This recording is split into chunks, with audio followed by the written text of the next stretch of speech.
सामान्य विज्ञान या जनरल साइंस हर कंपटीशन एग्जाम में आती है, चाहे वो एलडीसी हो, चाहे वो रीट हो, या चाहे सीटेट हो, या अपने पुलिस हो, पुलिस की वैकेंसी हो, या फिर रेलवे हो, या एसएससी हो। कोई भी कंपटीशन एग्जाम ले उसमें सामान्य विज्ञान या जनरल साइंस है वो आती ही आती है। सामान्य विज्ञान या जनरल साइंस की वेटेज है वो कभी कम रहता है, कभी ज्यादा रहता है, यानी कि कई बार है वो 5 से लेकर 10 क्वेश्चन ही आते हैं, कई बार है वो 10 to 20 क्वेश्चन भी आ जाते हैं। जैसे आप एग्जांपल ले सकते हैं राजस्थान पुलिस वैकेंसी का। राजस्थान पुलिस वैकेंसी जो लास्ट वैकेंसी हुई थी उसमें साइंस से रिलेटेड है वो बहुत ही ज्यादा क्वेश्चन आए थे। अब सामान्य विज्ञान है, इस सामान्य विज्ञान को हम 3 भागों में विभाजित करते हैं। पहला विभाग आ जाता है वो है रसायन विज्ञान, ठीक है, पहली जो ब्रांच आ जाती है वो कहलाती है रसायन विज्ञान। दूसरा जो भाग आ जाता है वो कहलाता है जीव विज्ञान, या फिर उसे बायोलॉजी भी कहा जाता है। दूसरा भाग आ जाता है जीव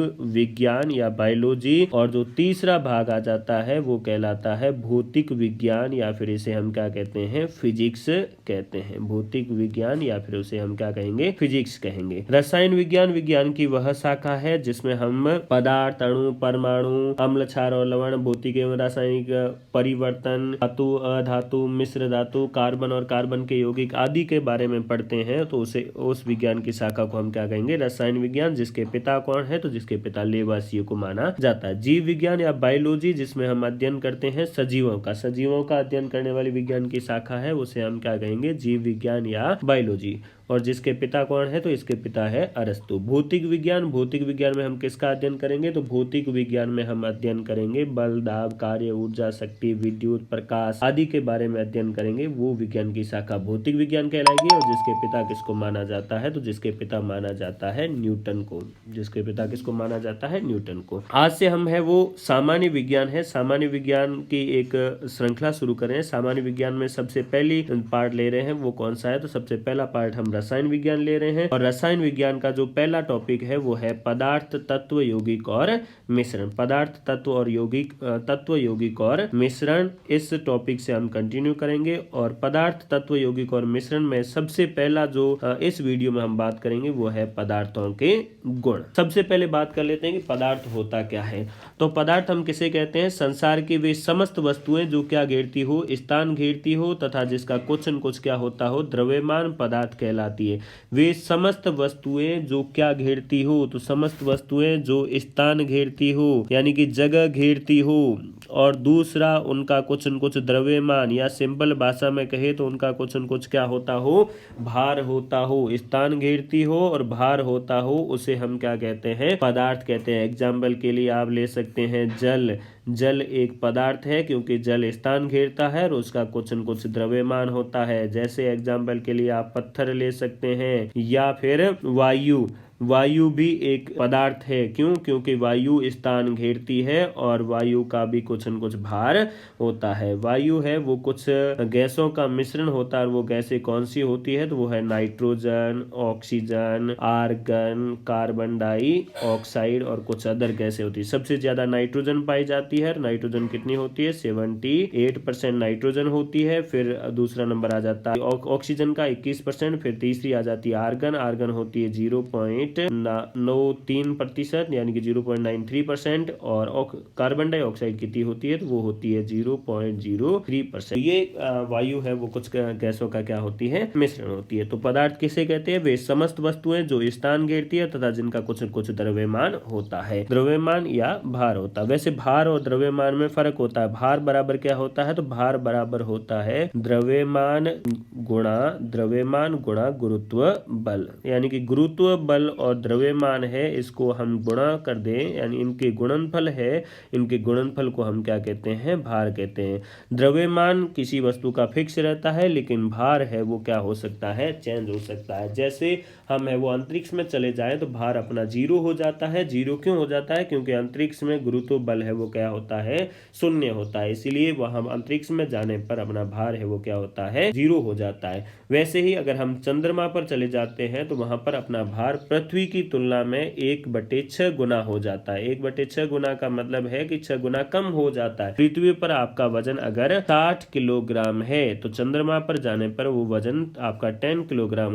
हो जाएगा। ऐसा क्यों हो जाएगा? क्योंकि चंद्रमा पर पृथ्वी की तुलना में गुरुत्वाकर्षण बल 1/6 गुना है। तो अपना द्रव्यमान तो फिक्स रहेगा, लेकिन अपना वहां पर क्या चेंज हो जाएगा? भार चेंज हो जाएगा। पदार्थों को हम वर्गीकृत कितने भागों में कर सकते हैं? तो पदार्थ को हम दो आधार पर वर्गीकृत कर सकते हैं। एक तो उनकी भौतिक संरचना के आधार पर और दूसरा उनकी रासायनिक संरचना के आधार पर। भौतिक संरचना के आधार पर पदार्थ है वो 5 प्रकार के होते हैं। वो कौन से हैं? तो एक आ जाता है ठोस, दूसरा आ जाता है द्रव, तीसरा गैस, चौथा प्लाज्मा और पांचवा आ जाता है वो है BEC, यानी कि टोटल 5 भागों में विभाजित किया जाता है। और रासायनिक संरचना के आधार पर पदार्थ को 3 भागों में विभाजित किया जाता है। वो आ जाता है तत्व, यौगिक और मिश्रण। इन्हीं के बारे में हमें अध्ययन करना। पदार्थ के अलग अलग रूप ही पदार्थ की क्या कहलाती है? अवस्थाएं। ये जो भौतिक संरचना के आधार पर पदार्थ को हमने वर्गीकृत किया है, ये पदार्थ की अवस्थाएं हैं। टोटल अवस्थाएं कितनी है? 5, ठोस, द्रव, गैस, प्लाज्मा और BEC। अब बात कर लेते हैं पदार्थों के गुणों के बारे में। सबसे पहला गुण आ जाता है पदार्थ छोटे छोटे कणों से मिलकर बना होता है। पदार्थ सारे के सारे पदार्थ है वो छोटे छोटे कणों से मिलकर बना होता है और कणों को वर्तमान में क्या नाम दिया जाता है? परमाणु कहा जाता है। पदार्थ मुख्य रूप से 3 अवस्थाओं में पाया जाता है, ठोस, द्रव और गैस। पदार्थ की मूल अवस्थाएं कितनी है? तो मूल अवस्थाएं तो 3 है। वो कौन सी है? ठोस, द्रव और गैस। इन 3 अवस्थाओं के अलावा वर्तमान में पदार्थ की 2 अवस्थाएं और ज्ञात है। और वो कौन सी है? तो पहली आ जाती है प्लाज्मा। प्लाज्मा पदार्थ की चौथी अवस्था कहलाती है, आयनित गैस की अवस्था है। और 5वीं अवस्था आ जाती है BEC। BEC की फुल फॉर्म हो जाती है बोस आइंस्टाइन कंडेंसेशन। BEC मतलब बोस आइंस्टाइन कंडेंसेशन। अगला गुण आ जाता है पदार्थ के अणुओं के बीच रिक्त स्थान पाया जाता है, जिसका क्रम निम्नानुसार है। गैस में सबसे ज्यादा, द्रव में उस गैस से कम और ठोस में सबसे कम। पदार्थ है वो कण जब एक दूसरे के पास रहते हैं तो उनके बीच में कुछ खाली जगह पाई जाती है। जैसे ये ठोस के कण है तो ठोस के कण इस तरह व्यवस्थित रहते हैं तो भी इनके बीच में यहाँ पर ये खाली जगह पाई जाती है। इस खाली जगह को ये यहाँ पर भी खाली जगह पाई जाती है, रिक्त स्थान पाया जाता है। इस रिक्त स्थान को अंतराकोशीय अवकाश भी कहा जाता है। इस रिक्त स्थान को क्या कहा जाता है? अंतराकोशीय अवकाश। तो पदार्थ के अणुओं के बीच में रिक्त स्थान पाया जाता है। सबसे ज्यादा है वो अवकाश किसमें पाया जाता है? गैस में पाया जाता है, क्योंकि गैस के पार्टिकल दूर दूर होते हैं। गैस के पार्टिकल के बीच में सबसे ज्यादा। और द्रव है उसके जो कण होते हैं वो कण थोड़े पास पास होते हैं, इसलिए उनमें रिक्त स्थान थोड़ा कम। और सबसे कम रिक्त स्थान किसमें पाया जाता है? ठोस में। अगला गुण आ जाता है पदार्थ के कणों में गतिशीलता पाई जाती है। पदार्थ के कण है वो गतिशील होते हैं। गतिशील का मतलब है अपनी जगह पर वो हिलते रहते हैं। सबसे ज्यादा गतिशीलता किसमें पाई जाती है? तो सबसे ज्यादा गतिशीलता पाई जाती है गैस में। और फिर किसमें होती है? द्रव में। और सबसे कम किसमें पाई जाती है? ठोस में पाई जाती है, क्योंकि ठोस के कण बहुत ही पास पास होते हैं तो उनमें गतिशीलता कम होती है। द्रव के कण दूर दूर होते हैं, उनमें गतिशीलता ज्यादा पाई जाती है। पदार्थ के कणों के बीच प्रबल आकर्षण बल पाया जाता है। आकर्षण बल का मतलब है कि एक कण है वो दूसरे कण को बांधे रखता है, पकड़ के रखता है, भागने नहीं देता है कि अरे भाई तू कहाँ भाग रहा है, भागने नहीं देता है। सबसे ज्यादा आकर्षण बल किसमें होता है? ठोस में। यानी कि ठोस के जो कण होते हैं वो एक दूसरे को गले रखा कर रखते हैं, टाइटली पकड़ के रखते हैं, एक दूसरे को भागने नहीं भागने देते, इसीलिए तो उनमें गतिशीलता क्या होती है? कम होती है। द्रव है, द्रव एक के कण एक दूसरे से हाथ पकड़ के रखते हैं, गले नहीं मिले हुए नहीं रहते, हाथ पकड़ के रहते हैं। यानी कि इनमें जो आकर्षण बल है वो थोड़ा सा कम होता है ठोस से। और गैस के कण तो बहुत ही दूर दूर होते हैं, तो ये एक दूसरे को अंगुली से टच करके रखते हैं। अपने दो आदमियों को उदाहरण लेके मांगे, 2 आदमी अंगुली से टच करके रखते हैं, यानी कि इनके मध्य आकर्षण बल है वो बहुत ही कम होता है। सर्वाधिक आकर्षण बल होता है ठोस में, फिर आ जाता है द्रव में, और सबसे कम किस में होता है? तो सबसे कम होता है गैस। अगला गुण आ जाता है कि पदार्थ के अणुओं में संपीड़ितता का गुण पाया जाता है। पदार्थ के अणुओं में किसका गुण पाया जाता है? संपीड़ितता का गुण पाया जाता है। संपीड़ितता का मतलब क्या है? तो पदार्थों का वह गुण जिसमें इसके अणुओं पर बल या दाब लगाकर आकार व आकृति बदली जा सकती है। संपीड़ितता में क्या किया जाएगा, किसी भी पदार्थ है उस पदार्थ के ऊपर दाब लगाएंगे या फिर बल लगाएंगे, तो बल लगाकर उसकी आकार और आकृति को हम बदल पाएंगे, और जब बल या दाब हटाने पर वह पुनः अपनी मूल अवस्था में लौट आते हैं। अगर आप उनके ऊपर दाब हटाओगे तो वो अपनी मूल अवस्था में लौट आएंगे। यह गुण क्या कहलाता है, संपीड़ितता कहलाता है। जैसे संपीड़ितता में देखें तो सॉलिड में संपीड़ितता है वो बिल्कुल नहीं होती, नगण्य होती है। नगण्य क्यों होती है, क्योंकि इसके जो पार्टिकल है वो पास पास होते हैं, इसके कण है वो बहुत ही पास पास होते हैं। अगर आप सॉलिड के ऊपर दाब लगाओगे, सॉलिड के ऊपर दाब लगाने पर सॉलिड टूट जाएंगे, क्योंकि वो किस प्रकृति के भंगुर होते हैं। लिक्विड के ऊपर अगर आप दाब लगाओगे तो उनके कण थोड़े दूर दूर रहते हैं। लिक्विड के कण है वो थोड़े से कैसे रहते हैं, दूर दूर। अगर इनके ऊपर आप दाब लगाओगे, पिस्टन से दाब लगाओगे आप, तो ये थोड़े से क्या हो जाएंगे, पास पास आ जाएंगे। और गैस के कण तो बहुत ही दूर दूर रहते हैं, तो इसलिए गैस के ऊपर अगर दाब लगाओगे तो उसके कण बहुत ही पास आ जाएंगे, और पास लगाकर उनको किस में बदला जा सकता है, तो उनको लिक्विड में बदला जा सकता है। गैस है, गैस को ऊपर पिस्टन से आप दबाओगे तो दबाकर उनको किस में कन्वर्ट किया जा सकता है, लिक्विड में। जैसे इसका एग्जांपल आप ले सकते हैं LPG, liquefied petroleum gas. Liquefied petroleum gas है, ये गैस होती है लेकिन इसके ऊपर दाब लगाकर इसको लिक्विड में बदला जाता है। जब इसके ऊपर से दाब हटाया जाता है तो ये वापस किस में कन्वर्ट हो जाती है, गैस में। तो संपीड़ितता का क्रम सबसे ज्यादा किस में होता है, तो गैस में सबसे ज्यादा। द्रव में गैस से तो कम होता है लेकिन ठोस से ज्यादा होता है। ठोस में संपीड़ितता नगण्य होती है, न के बराबर होती है। नेक्स्ट गुण आ जाता है विसरण। पदार्थों में विसरण का गुण भी पाया जाता है। विसरण क्या है, तो विसरण का अर्थ होता है फैलना। दो विभिन्न पदार्थों का आपस में अपने आप मिलना क्या कहलाता है, विसरण कहलाता है। जैसे अलग अलग पदार्थ ले ले हम, इत्र और वायु। इत्र यानी कि सेंट है, इत्र और वायु है। इत्र और वायु ये अपने आप मिक्स हो जाते हैं। अगर आप है वो सेंट की बोतल या स्प्रे, जो इत्र है इसकी बोतल है, इसको एक कमरे में एक कोने में खुला छोड़ दोगे तो उसकी सुगंध है वो पूरे कमरे में फैल जाएगी, क्योंकि इत्र के जो कण हैं वो अपने आप फैल जाएंगे। किसके साथ, वायु के साथ अपने आप क्या हो जाएंगे, मिक्स हो जाएंगे, मिल जाएंगे। उसी तरह अगर आप अगरबत्ती जला के छोड़ोगे तो अगरबत्ती है वो भी पूरे कमरे, अगरबत्ती की सुगंध भी पूरे कमरे में फैल जाएगी। कहीं पर अच्छा खाना बन रहा है तो उस अच्छे खाने की सुगंध भी दूर दूर तक पहुंच जाती है। या फिर आप किसी ग्लास के अंदर स्याही है वो एक स्याही की एक बूंद डाल दोगे तो वो स्याही की बूंद पूरे ग्लास में है वो मिल जाएगी, पानी के साथ पूरी तरह से मिल जाएगी, और यह गुण क्या कहलाएगा, विसरण। सर्वाधिक विसरण किसमें होता है, गैसों में। गैसों में सबसे ज्यादा विसरण होता है, तथा ठोसों में विसरण कैसा होता है, नगण्य। गैसों में विसरण की कैपेसिटी ज्यादा होने के कारण ही भोपाल गैस त्रासदी में मिथाइल आइसोसाइनाइड यानी कि मिक गैस है वो बहुत ही दूर दूर तक फैल गई थी। अगला गुण आ जाता है पदार्थ, शांता। पदार्थों में शांता का गुण भी पाया जाता है। शांता द्रवों का प्रमुख गुण है। पदार्थों में किसका गुण पाया जाता है, शांता का गुण पाया जाता है। शांता किसका गुण है, तो ये द्रवों का, यानी कि शांता केवल किसमें पाई जाती है, शांता पाई जाती है द्रवों में। शांता क्या है, तो शांता द्रवों का वह गुण है जिसमें द्रव अपने बहने की गति का विरोध करता है। अगर आप किसी द्रव है उसको बहाओगे तो उस बहने की गति का विरोध होगा, उसे ही हम क्या कहते हैं, शांता कहते हैं। द्रव जितना अधिक सांद्र या गाढ़ा होगा, द्रव जितना सांद्र होगा, गाढ़ा होगा, उसकी शांता उतनी ही अधिक होगी, यानी कि वो बहने का उतना ही ज्यादा विरोध करेगा। ये एक द्रव है तो ये पतला है, और इसकी तुलना में जैसे जैसे हम इस साइड में बढ़ते जाते हैं द्रव का गाढ़ापन बढ़ता जाता है। अब अगर इनको आप बहाओगे तो जल्दी कौन बह रहा है, ये पहला, क्योंकि ये पतला है तो इसकी शांता कम है। और सबसे ज्यादा शांता किसकी है, लास्ट वाले की, वो बिल्कुल ही नहीं बह रहा है या बहुत ही धीरे धीरे बह रहा है। क्यों, क्योंकि इसकी शांता सबसे अधिक है, तो शांता इसको बहने से रोकेगी। शांता का क्रम कैसे होगा, जैसे शहद में शांता सबसे ज्यादा होती है, शहद है वो बहने का सबसे ज्यादा विरोध करता है, और सबसे कम शांता किसमें होती है, पानी में।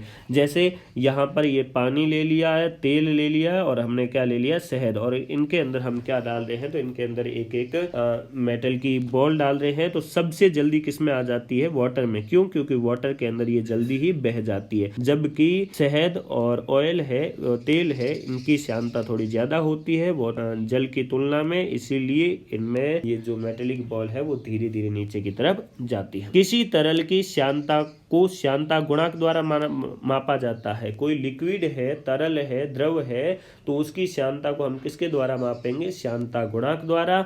और श्यानता गुणांक का एसआई मात्रक क्या होता है? तो इसका एसआई मात्रक होता है डेकापोइज, या फिर इसे पोइजली भी कहा जाता है या पास्कल सेकंड भी कहा जाता है, जिसको हम किसके द्वारा लिखते हैं? तो इसको ईटा द्वारा सूचित किया जाता है, इसको ईटा द्वारा लिखा जाता है। अगला गुण आ जाता है पदार्थ प्रत्यास्थ होते हैं। प्रत्यास्थता का गुण पाया जाता है। प्रत्यास्थता क्या है? तो पदार्थों का वह गुण जिसमें बल लगाकर उन्हें मन चाहे आकार में बदला जा सकता है। प्रत्यास्थता वह गुण होता है जिसमें बल लगाकर हम उनको मन चाहे आकार में बदल सकते हैं, अर्थात आकार व आकृति में परिवर्तन किया जा सकता है, और बल हटाने पर वह अपनी पूर्व अवस्था में वापस आ जाता है। बल हटाएंगे तो वो पूर्व अवस्था में वापस आ जाएगा, तो इसे हम क्या कहेंगे? प्रत्यास्थता। जैसे रबर, तो रबर कैसा होता है? प्रत्यास्थ होता है। इसको आप बल लगाकर इसकी आकार में क्या कर सकते हैं? परिवर्तन कर सकते हैं। हवा पूर्ण प्रत्यास्थ होती है, और सर्वाधिक प्रत्यास्थता किसमें पाई जाती है? तो सर्वाधिक प्रत्यास्थता स्टील में।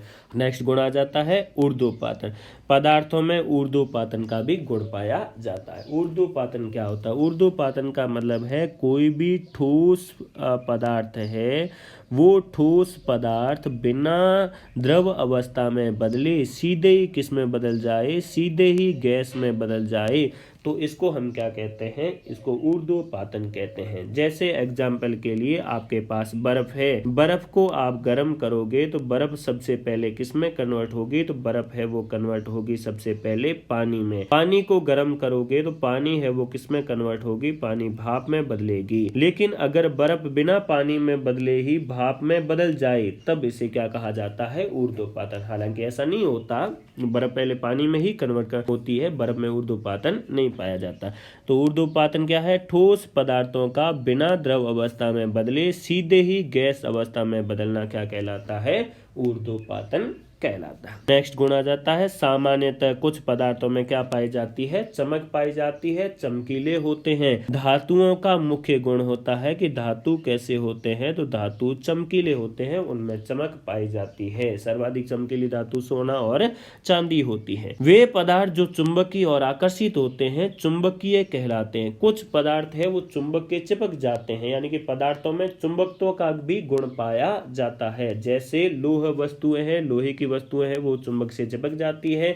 जैसे निकल की वस्तुएं हैं वो भी किससे चिपक जाती है? चुंबक से चिपक जाती है। वे पदार्थ जो चुंबकीय और आकर्षित नहीं होते, कुछ पदार्थ चुंबक से चिपकते नहीं है, तो उन्हें हम क्या कहते हैं? उन्हें अचुंबकीय या प्रति चुंबकीय पदार्थ कहते हैं। जैसे प्लास्टिक है, लकड़ी है, वो कैसे कहलाते हैं? प्रति चुंबकीय पदार्थ कहलाते हैं, क्योंकि वो चुंबक से चिपकते नहीं है। पदार्थ विलेय या अविलेय होते हैं। कुछ पदार्थ जल के अंदर घुल जाते हैं, इसलिए उनको हम विलेय कहते हैं। कुछ पदार्थ जल के अंदर नहीं घुलते तो उन्हें अविलेय कहते हैं। हाँ, कुछ पदार्थ जल में तो नहीं घुलते, लेकिन कुछ वसाओं में घुल जाते हैं, अर्थात वो भी विलेय होते हैं। तो वे पदार्थ जो जल में पूर्ण रूप से घुल जाते हैं विलेयशील होते हैं। जैसे चीनी, नमक आदि। चीनी, नमक है, इनको आप जल में घोलेंगे तो वो जल में पूरी तरह से घुल जाएंगे, ये विलेयशील होते हैं। वे पदार्थ जो जल में नहीं घुलते वे अविलेयशील होते हैं। जैसे चौक, पाउडर, रेत है, ये जल में नहीं घुलते। कुछ पदार्थ पारदर्शी, कुछ अपारदर्शी, और कुछ कैसे होते हैं? पारदर्शी। कुछ पदार्थ पारदर्शी होते हैं। पारदर्शी का मतलब है जिन पदार्थों के आर पार देखा जा सके, यानी कि कांच है या वायु है। कांच और वायु कैसे होते हैं? तो कांच और वायु पारदर्शी होते हैं, क्योंकि हम इनके आर पार देख सकते हैं। ऐसी वस्तुएं जिनके आर पार देखा जा सकता है या जिनके आर पार प्रकाश गुजर सकता है, लाइट है वो उनके आर पार चली जाती है, उन्हें क्या कहा जाता है? तो उन्हें कहा जाता है पारदर्शी। कुछ अपारदर्शी होते हैं। अपारदर्शी मतलब जिन पदार्थों के आर पार नहीं देखा जा सकता उन्हें हम क्या कहते हैं? अपारदर्शी कहते हैं। जैसे पत्थर है जिसके आर पार देखा नहीं जा सकता, यानी कि जिसके आर पार लाइट है वो नहीं गुजरती। कुछ पारभासी होते हैं। पारभासी का मतलब जिन पदार्थों के आर पार देखा जा सकता है लेकिन स्पष्ट नहीं। कुछ अपने खिड़कियों के ऊपर गिलास ऐसे लगे होते हैं जो जिनके एक आर पार देखा तो जा सकता है लेकिन स्पष्ट नहीं देखा जा सकता, क्लियरली नहीं देखा जा सकता, अर्थात जिनके आर पार लाइट जाती तो है लेकिन पूरी तरह से लाइट नहीं जाती, प्रकाश पूरी तरह से उनके आर पार नहीं जाता, उसे हम क्या कहते हैं, पारभासी कहते हैं। जैसे बटर पेपर है या फिर ऑयल पेपर है या ट्रेस पेपर है,